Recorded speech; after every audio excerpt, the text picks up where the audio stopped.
ইতিমধ্যে মাঠে প্রবেশ করেছে 1000 ব্রাদার্স। আপনারা সরাসরি দেখতে পাচ্ছেন এন্ট্রি কিরকম জবরদস্ত।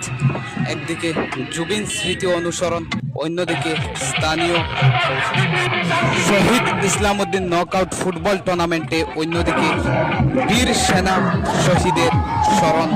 দুইজন চর্চিত ব্যক্তিকে স্মরণ করে তাদের আজকে এন্ট্রি।